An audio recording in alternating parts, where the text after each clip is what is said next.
When professionals first meet me and hear that I work with puppets, they usually imagine one of two things.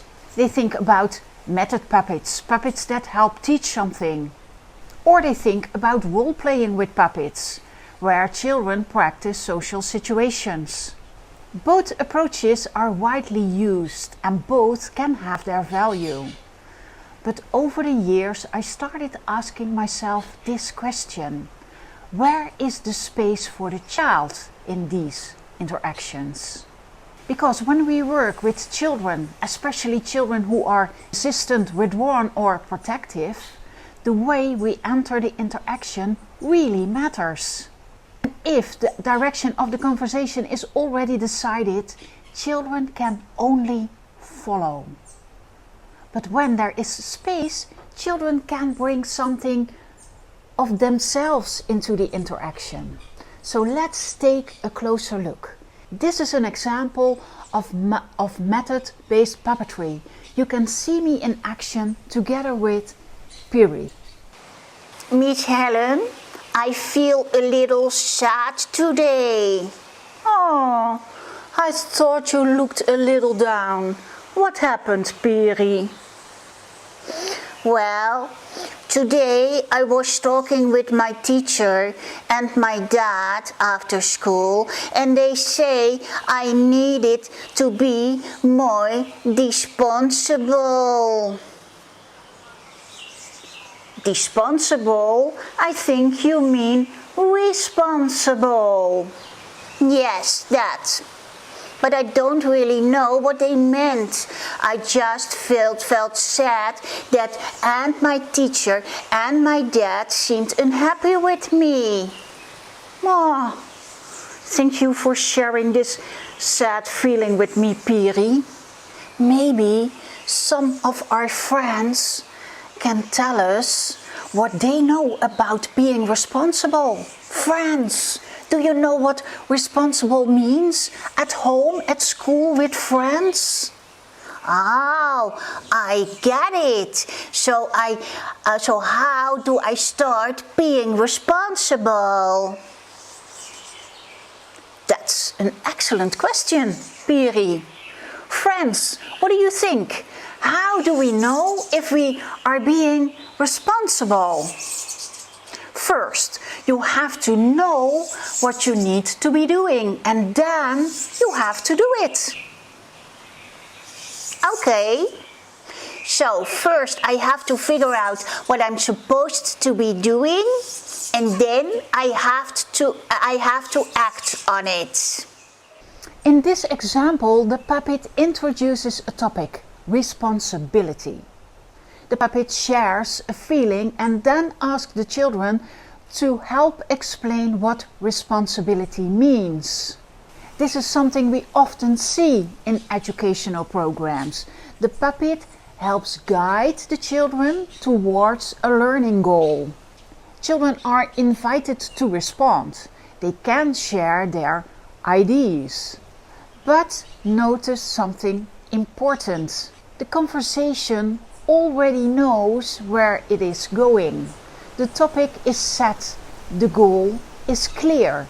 The puppet leads the group towards understanding responsibility. So the question becomes: where is the space for the child here?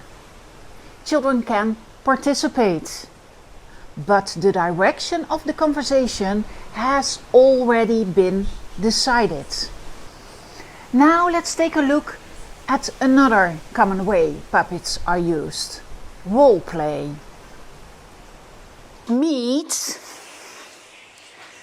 Freddy Frog and Jerry Giraffe. Or, since I don't have a frog puppet, Freddy will be played by this fantastic crocodile.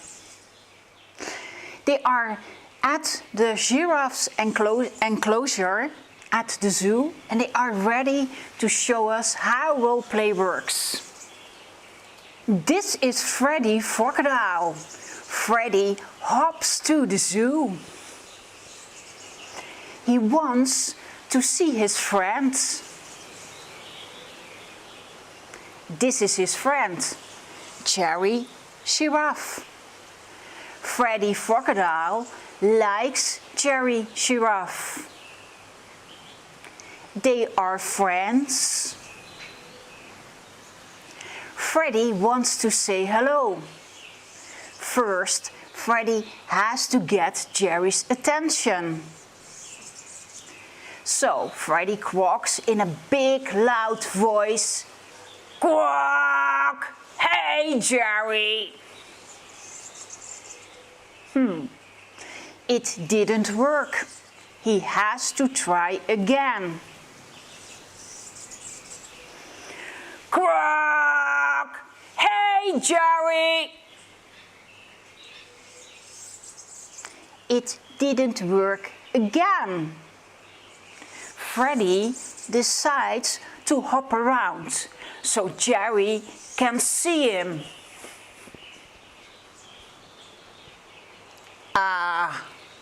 Now Jerry is looking, and Freddy is looking at Jerry too.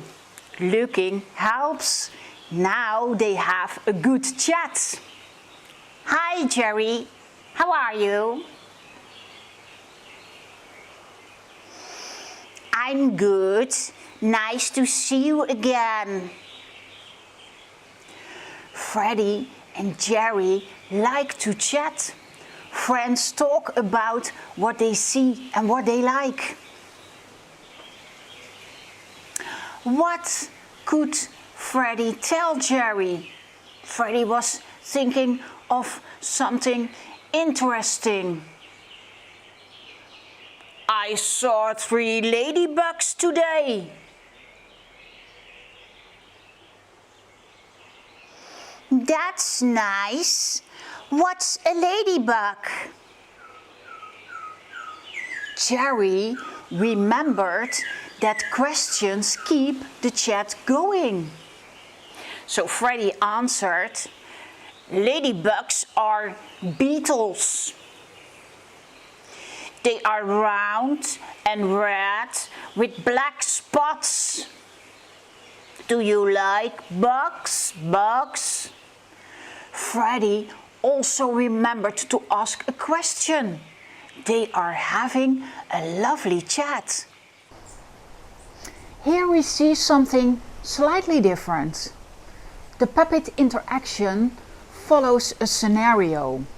Characters interact with each other and demonstrate social behavior.